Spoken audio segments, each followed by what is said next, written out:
ایک اسٹوڈنٹ تمام طرح کے علم حاصل کرنے کے بعد سوچنے لگا کہ مجھے ان میں سے کون سا علم فائدہ مند اور مددگار ہے اور کون بے فائدہ ہے جن کو میں چھوڑ دوں۔ یہ بات کئی روز تک اس کے دماغ میں گھومتی رہی اور آخر کار اس نے ایک قلم اٹھایا اور ساری باتوں کو لکھا اور اپنے استاد کی طرف بھیج دی تاکہ استاد اس کے اس خط کو پڑھیں اور نصیحت کریں۔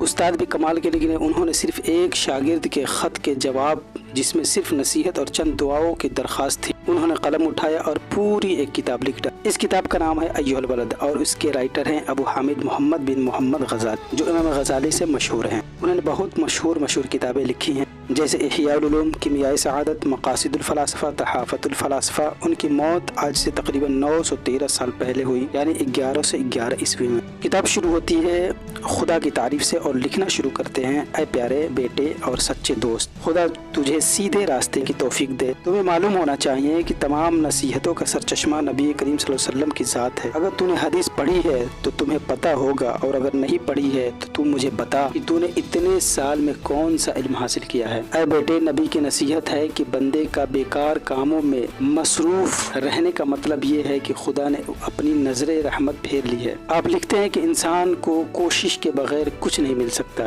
یہ جان لے کہ جنت اللہ کی رحمت سے ملے گی تو اپنی عبادت سے خود کی رحمت کے لائق نہیں بنائے گا، اور اس وقت تک اللہ کی رحمت نصیب نہیں ہوگی۔ اے بیٹے، تجھے یقین ہونا چاہیے کہ جب تک کام نہ کرے گا اس وقت تک مزدوری نہ ملے گی۔ اے انسان، تو اپنی زندگی جیسے چاہے گزار، مگر خیال رہے مرنا ہے۔ جس سے چاہے محبت کر، مگر جان لے کہ اس سے جدائی پکی ہے، اور جیسا چاہے ویسا کام کر، مگر جان لے کہ اس کا بدلہ ضرور ملے گا۔ تو نے علم کلام، علم طب، علم نجوم اور شعر و شاعری اور اسی طرح دنیا بھر کے علم پڑھ کر کیا حاصل کیا؟ بیٹے، میں نے انجیل میں پڑھا ہے کہ میت کو گھر سے قبر تک لے جانے میں 40 سوال اللہ تعالیٰ کر لیتا ہے۔ اس میں سے پہلا سوال یہ ہے کہ اے بندے، تو نے لوگوں کو دکھانے کے لیے خود کو کتنا سنگار کیا؟ کیا تو نے میرے لیے ایک گھڑی بھی اپنا دل صاف کیا؟ اے بیٹے، عمل کے بغیر علم پاگل پن ہے اور علم کے بغیر عمل بیکار ہے۔ تو نے پوچھا کہ خدا کے راستے پر چلنے کے لیے کیا ضروری ہے؟ تو جان لے کہ خدا کا خوف،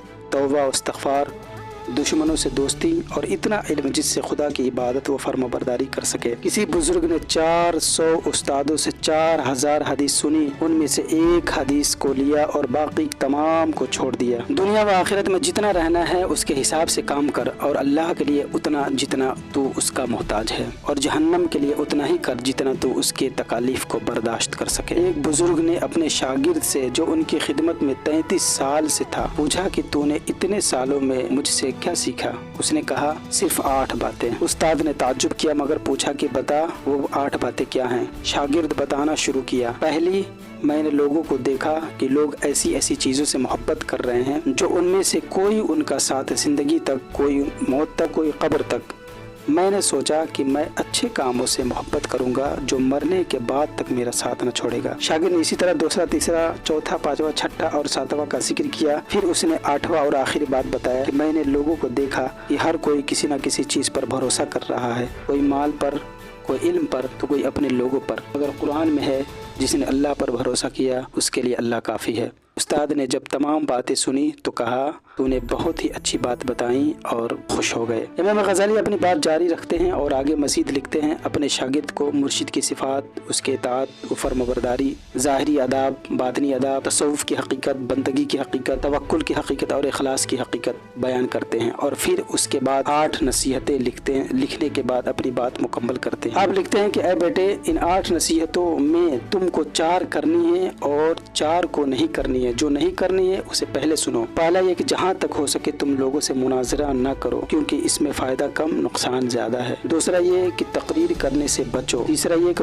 عمرا اور بادشاہوں یعنی بڑے لوگوں سے دور رہنا، اور چوتھا یہ کہ حاکموں اور بادشاہوں کے تحفے قبول نہ کرنا۔ عمل کرنے والے 4 باتیں یہ ہیں: پہلا یہ کہ خدا سے تیرا تعلق مضبوط ہو۔ دوسرا یہ کہ اللہ کے بندوں سے تعلق رکھ اس طور پر کہ جو ان کو پسند آئے وہ تجھے بھی پسند ہو۔ تیسرا یہ کہ تو ایسی کتاب کو پڑھ جو تیری زندگی سے زیادہ تیری آخرت میں کام آئے۔ چوتھا اور آخری بات یہ ہے کہ تو خوراک کو جمع نہ کرنا، جمع کرنا بھی پڑے تو 1 سال سے زیادہ نہ کرنا۔ امام غزالی اپنے شاگرد کو آخری نصیحت کرتے ہوئے لکھتے ہیں: اے بیٹے، تیرے تمام سوالوں کے جواب میں نے لکھ دیے ہیں، تو اس پر عمل کرنا شروع کر دے۔ تو نے یہ بھی چاہا کہ تجھے کوئی دعا لکھ بھیجوں، وہ دعا یہ ہے: نماز کے بعد پڑھا کرنا: یہ دعا ایسے شروع ہوئی، اللہم انی اسألک من النعمت تمامہا، اللہ میں تجھ سے تیری نعمتوں کا اتمام یعنی کثرت چاہتا ہوں۔ تو دوستو آج کی اس کتاب کے بارے میں آپ اپنی رائے دینا نہ بھولیں۔ اگر آپ کو یہ ویڈیو اچھی لگے تو اگلی ویڈیو کا انتظار کریں۔ ہاں، آپ اپنی پسند کی کتاب کمنٹ سیکشن میں ضرور مینشن کریں۔ ملتے ہیں نیکسٹ بک کی نیکسٹ پیج پر، تب تک کے لیے الوداع۔